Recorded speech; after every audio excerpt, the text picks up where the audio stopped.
नमः शिवाय शिव जी सदा सहाय। ओम नमः शिवाय गुरु जी सदा सहाय। जय गुरु जी शुक्राना गुरु जी। संगत जी मेरी प्यारी संगत जी, गुरु जी का अनंतम अनंतम शुक्राना, लख लख बार शुक्राना, चीर दा शुक्राना, सांस दा शुक्राना। संगत जी गुरु जी कहते हैं जब तक मैं तेरे साथ हूँ तो क्यों चिंता करता है, जब तक मैं खड़ा हूँ तू घबरा मत, तू फिर से शुरुआत कर, मैं देखता हूँ तुझे कौन हराएगा।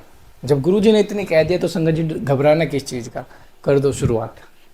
जब आप जीरो हो जाओगे ना संगत जी, समझ लो गुरुजी आपके साथ हैं, इसलिए गुरुजी ने आपको जीरो किया है और आपका अहंकार तोड़ा कि तू कुछ नहीं है।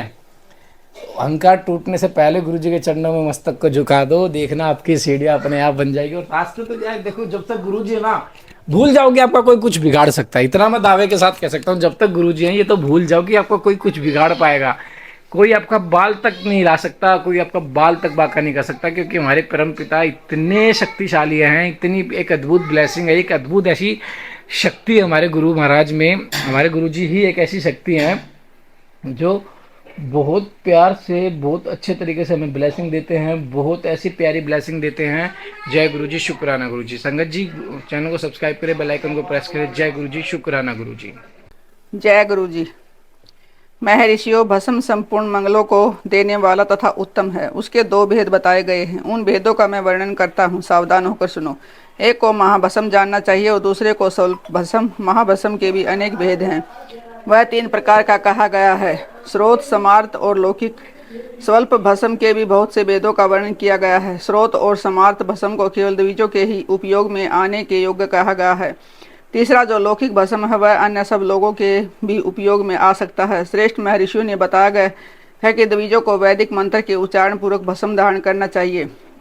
दूसरे लोगों के लिए बिना मंत्र के ही केवल धारण करने का विधान है। जले हुए गोबर से प्रकट होने वाला भस्म आग्नेय कहलाता है। महामुनि, वह भी त्रिपुरुंड का द्रव्य है। ऐसा कहा गया है कि अग्निहोत्र से उत्पन्न हुए भस्म का भी मनीषी पुरुषों को संग्रह करना चाहिए। अन्य यज्ञ से प्रकट हुआ भस्म भी त्रिपुरुंड के धारण के काम में आ सकता है। जाबालोपनिषद में आए हुए अग्नि इत्यादि 7 मंत्रों द्वारा जल मिश्रित भस्म से धोलन करना चाहिए। महर्षि जाबाली ने सभी वर्णों और आश्रमों के मंत्र से या बिना मंत्र के भी आदरपूर्वक भस्म से त्रिपुंड लगाने की आवश्यकता बताई है। समस्त अंगों में सजल भस्म को मलना अथवा विभिन्न अंगों में तिरछा त्रिपुंड लगाना, इन कार्यों को मोक्षार्थी पुरुष प्रमाद से भी न छोड़े, ऐसा श्रुति का आदेश है। भगवान शिव और विष्णु ने भी त्रिपुंड धारण किया है। अन्य देवियों सहित भगवती उमा और लक्ष्मी देवी ने भी वाणी द्वारा इसकी प्रशंसा की है। ब्राह्मणों, क्षत्रियों, वैश्यों, शूद्रों, वर्ण संस्करों तथा जाति भ्रष्ट पुरुषों ने भी उद्धूलन एवं त्रिपुंड के रूप में भस्म धारण किया है। इसके पश्चात भस्म धारण तथा त्रिपुंड की महिमा एवं विधि बताकर सूत जी ने फिर कहा, महर्षियों, इस प्रकार मैंने संक्षेप से त्रिपुंड का महात्म्य बताया है। यह समस्त प्राणियों के लिए गोपनीय रहस्य है, अतः तुम्हें भी इसे गुप्त ही रखना चाहिए। मुनिवरों, ललाट आदि सभी निर्दिष्ट स्थानों में जो भस्म से 3 तिरछी रेखाएं बनाई जाती हैं, उन्हीं को विद्वान ने त्रिपुंड कहा है। भवों के मध्य भाग से लेकर जहाँ तक भवों का अंत है, उतना बड़ा त्रिपुंड ललाट में धारण करना चाहिए। मध्यमा और अनामिका उंगली से 2 रेखाएं करके बीच में अंगुष्ठा द्वारा प्रतिलोम भाव से ही की गई रेखा त्रिपुंड कहलाती है। अथवा बीच की 3 उंगलियों से भस्म लेकर यत्नपूर्वक भक्तिभाव से ललाट में त्रिपुंड धारण करें। त्रिपुंड अत्यंत उत्तम तथा भोग और मोक्ष को देने वाला है। त्रिपुंड की 3 रेखाओं में से प्रत्येक के 9 देवता हैं जो सभी अंगों में स्थित हैं। मैं उनका परिचय देता हूँ, सावधान होकर सुनो। मुनिवर प्रणव का अक्षर, प्रथम अक्षर आकार, गाह्य पत्ता, अग्नि, पृथ्वी, धर्म, रजोगुण, ऋग्वेद, क्रिया शक्ति, प्रातः, सावन तथा महादेव, वे त्रिपुंड की प्रथम रेखाओं के 9 देवता हैं। यह बात है शिव दीक्षा प्राण पुरुषों को अच्छी तरह समझ लेनी चाहिए। प्रणव का दूसरा अक्षर उकार, दक्षिण अग्नि, आकाश, सत्वगुण, यजुर्वेद, मध्यन, दिन, सवन, इच्छा शक्ति, अनंतरात्मा तथा महेश्वर, ये दूसरी रेखा के 9 देवता हैं। प्रणव का तीसरा अक्षर मकार, आहवनीय, अग्नि, परमात्मा, तमोगुण, धूलोक, ज्ञान शक्ति, सामवेद, तृतीय समन्तः शिव, ये तीसरी रेखा के 9 देवता हैं। इस प्रकार स्थान देवताओं को उत्तम भक्ति से नित्य नमस्कार करे, स्नान आदि से शुद्ध हुआ पुरुष आदि त्रिपुंड धारण करे तो भोग और मोक्ष को प्राप्त कर लेता है। मुनीश्वर, ये संपूर्ण अंगों में स्थान देवता बताए गए हैं, अतः उनके संबंधित स्थान बताता हूँ। भक्तिपूर्वक सुनो। 32, 16, 8 तथा 5 स्थानों में त्रिपुंड का न्यास करें। मस्तक, ललाट, दोनों कान, दोनों नेत्र, दोनों नासिका, मुख, कंठ, दोनों हाथ, दोनों कोहनी, दोनों कलाई, हृदय, दोनों पार्श्व भाग, नाभि, दोनों अंडकोश, दोनों अरु, दोनों गुल्फे, दोनों घुटने, दोनों पिंडली और दोनों पैर, ये 32 उत्तम स्थान है। इसमें क्रमशः अग्नि, जल, पृथ्वी, वायु 10 दिक्प्रदेश, 10 दिक्पाल, 8 वसुओं का निवास है। धर ध्रुव सोम आप अनिल अनल प्रत्युष और प्रभास ये 8 वसु कहे गए हैं। इन सब का नाम मात्र लेकर इनके स्थानों में विद्वान पुरुष त्रिपुण धारण करे अथवा एकाग्रचित हो 16 स्थान में त्रिपुण धारण करे। मस्तक, ललाट, कंठ, दोनों कंधों, दोनों भुजाओं, दोनों कोहनियों तथा दोनों कलाइयों में, हृदय में, नाभि में, दोनों पसलियों में तथा पृष्ठभाग में पिंडू लगाकर उन दोनों अश्विनी कुमारों का शिव भक्ति, शिव शक्ति, रुद्र, ईस्ता, नारद का और वामा का और 9 शक्तियों का पूजन करे। ये सब मिलकर 16 देवता हैं। अश्विनी कुमार 2 कहे गए हैं। नासत्ता, दस्तर अथवा मस्तक, केस, दोनों कान, दोनों मुख, दो भुजाएं, हृदय, नाभि, दोनों और दोनों जानुब, दोनों पैर और पृष्ठभाग। इन 16 स्थानों में 16 त्रिपुण का न्यास करें। मस्तक में शिव, केस में चंद्रमा, दोनों कानों में रुद्र और बाह्य मुख में विगंधराज गणेश, दोनों भुजा में विष्णु और लक्ष्मी, हृदय में शंभु, नाभि में प्रजापति, दोनों उड़ों में नाग और नाग कन्या, दोनों घुटनों में ऋषि कन्या, दोनों पैरों में समुद्र तथा विशाल पृष्ठभाग में संपूर्ण तीर्थ देवता रूप में विराजमान हो। इस प्रकार 16 स्थानों का परिचय दिया गया है। यह 8 स्थान बताए गए हैं। गुह स्थान, ललाट, परम उत्तम, कर्ण, युगल, दोनों कंधे, हृदय और नाभि, ये 8 स्थान हैं। इनमें ब्रह्माता, सप्त ऋषि, ये 8 देवता बताए गए हैं। मुनीश्वर भस्म के स्थान को जानने वाले विद्वानों ने इस तरह 8 स्थानों का परिचय दिया है। इसका मस्तक, दोनों भुजाएं, हृदय और नाभि, इन 5 स्थानों को भस्मवेता पुरुषों ने भस्म धारण करने के योग्य बताया है। यथासंभव देश काल आदि की उपेक्षा रखते हुए भस्म को अभिमंत्रित करना, उसमें जल मिलाना और आदि कार्य करे। यदि उद्भलन में असमर्थ हो तो त्रिपुंड आदि लगाएं। त्रिनेत्रधारी, तीनों गुणों के आधाता, तीनों देवताओं के जनक भगवान शिव का स्मरण करते हुए नमः शिवाय कहकर ललाट में त्रिपुंड लगाएं। ईशाभ्याम नमः ऐसा कहकर दोनों पार्श्व भागों में त्रिपुंड धारण करे। बीजाभ्याम नमः यह बोलकर दोनों कलाइयों में भस्म लगावें।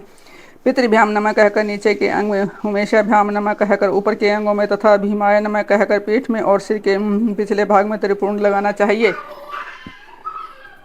रुद्राक्ष धारण की महिमाता, उनके विविध वेदों का वर्णन सूजी कहते हैं। महाप्राज्ञ महामते शिव रूप सोनक। अब मैं संक्षेप से रुद्राक्ष महात्मा में बता रहा हूँ। सुनो, रुद्राक्ष शिव को बहुत ही प्रिय है। इसे परम पावन समझना चाहिए। रुद्राक्ष के दर्शन से, स्पर्श से तथा उस पर जप करने से यह समस्त पापों का अपहरण करने वाला माना गया है। मुने पूर्व काल में परमात्मा शिव ने समस्त लोगों का उपकार करने देवी पार्वती के सामने रुद्राक्ष की महिमा का वर्णन किया था। भगवान शिव बोले कि महेश्वरी शिव, मैं तुम्हारे प्रेमवश भक्तों के हित की कामना से रुद्राक्ष की महिमा का वर्णन करता हूँ। सुनो महेशानी, पूर्व काल की बात है। मैं मन को से में रखकर हजारों दिव्य वर्षों तक घोर तपस्या में लगा हूँ। एक दिन सहसा मेरा मन अक्षुब्ध हो उठा। परमेश्वरी, मैं संपूर्ण लोगों का उपकार करने वाला स्वतंत्र परमेश्वर हूँ। अतः उस समय मैंने लीलावशी ही अपने दोनों नेत्र खोले। खोलते ही मेरे मनोहर नेत्रपुटों में कुछ जल की बूंदें गिरी। आंसू की उन बूंदों ने वहाँ रुद्राक्ष नामक वृक्ष पैदा हो गया। भक्तों पर अनुग्रह करने के लिए वे असुर बिंदु स्थावर भाव को प्राप्त हो गए और वे रुद्राक्ष मैंने विष्णु भक्त को तथा 4 वर्णों के लोगों को बांट दिए।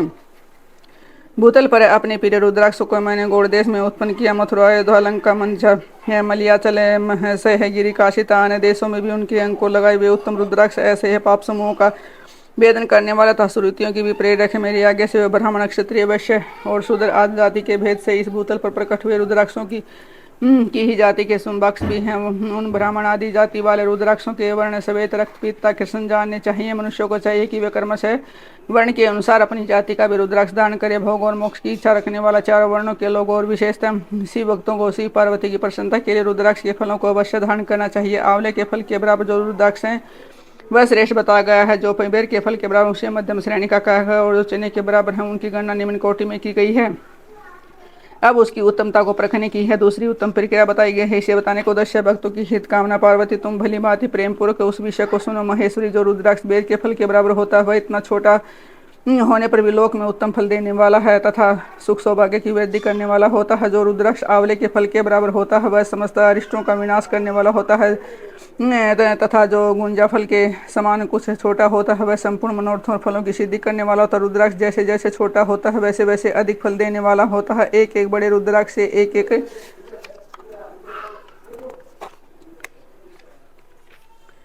छोटे रुद्राक्ष को विद्वानों ने 10 गुना अधिक फल देने वाला बताया है। पापों का नाश करने वाला रुद्राक्ष धारण करना आवश्यक है। वह निश्चय ही संपूर्ण अभिष्ट मनोरथों का साधक है, अतः अवश्य ही उसे धारण करना चाहिए। परमेश्वरी लोक में मंगलमय रुद्राक्ष जैसा फल देने वाला देखा जाता है वैसे फलदायिनी दूसरी कोई माला दिखाई नहीं देती। देवी सामान आकार प्रकार वाले चिकने मजबूत स्थूल कंटक युक्त और सुंदर रुद्राक्ष सभी लिखित पदार्थों के दाता सीधे भोग और मोक्ष देने वाले हैं। जिसे कीड़ों ने दूषित कर दिया, जो टूटा फूटा हो, उसमें उभरे हुए दाने न हो, जो वर्ण युक्त हो तथा जो पूरा गोल न हो। इन 5 प्रकार के रुद्राक्षों को त्याग देना चाहिए। जिस रुद्राक्ष में अपने आप ही डोरा पिरोने के योग्य छिद्र हो गया हो वही वह उत्तम माना गया है। उसमें मनुष्य के प्रयत्न से छेद किया गया हो वह मध्यम श्रेणी का होता है। रुद्राक्ष धारण बड़े बड़े पातकों का नाश करने वाला है।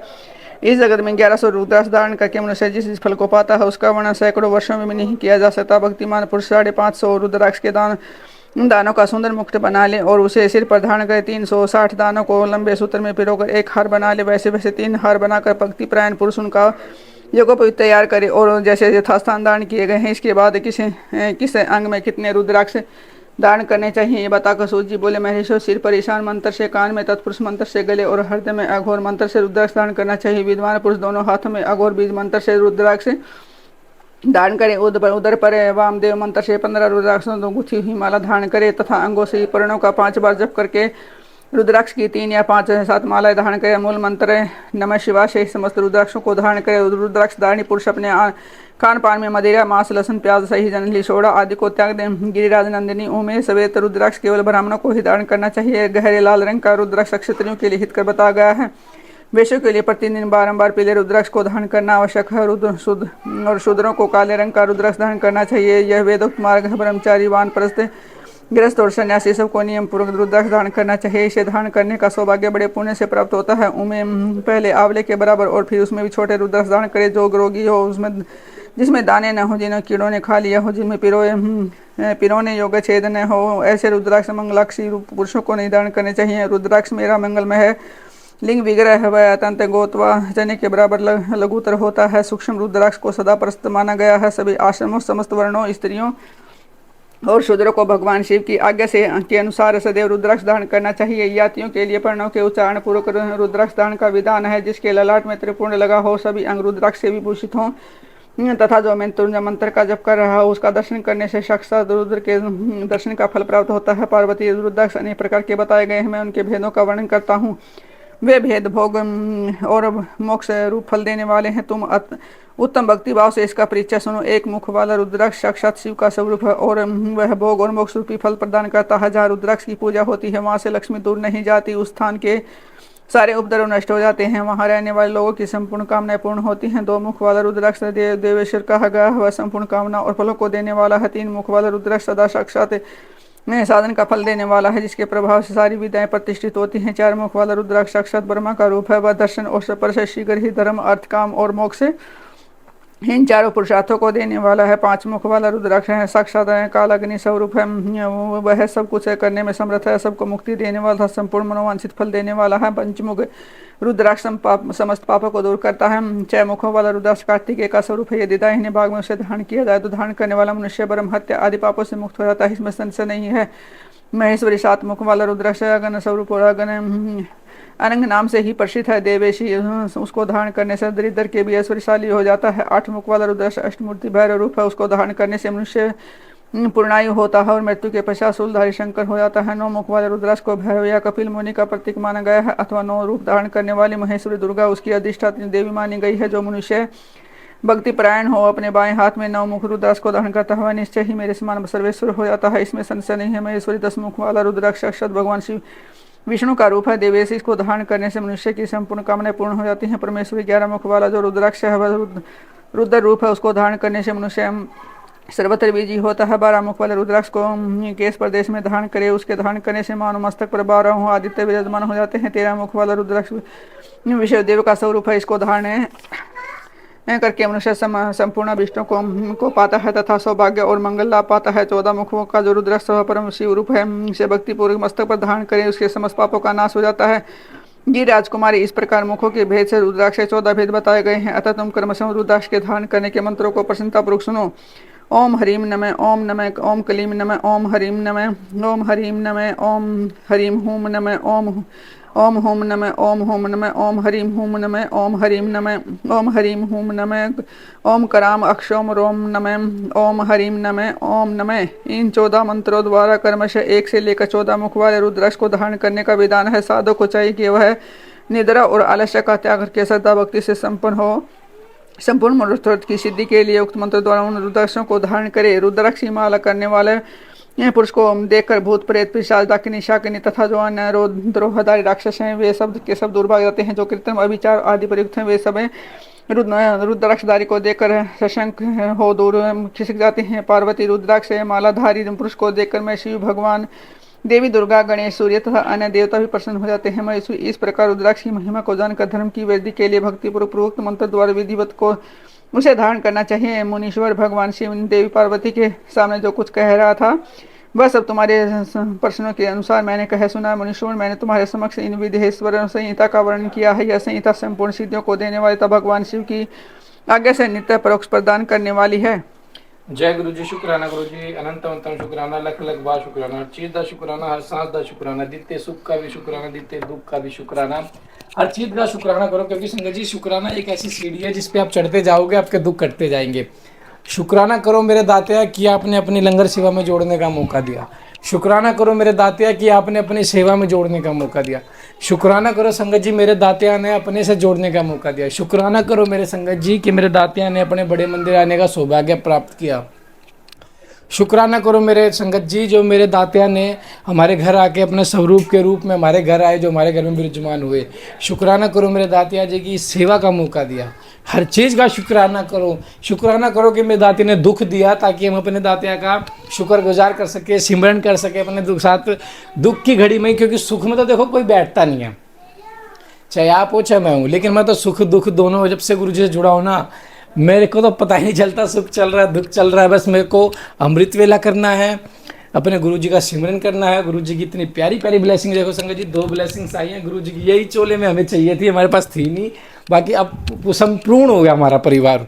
गुरु ने हमारा परिवार संपूर्ण कर दिया अपने इस चोले में और ब्लेसिंग लाके। अभी इनकी जगह यहाँ संगत जी बनेगी, क्योंकि ये सेपरेट रूम हमने गुरु जी के लिए रखा हुआ है।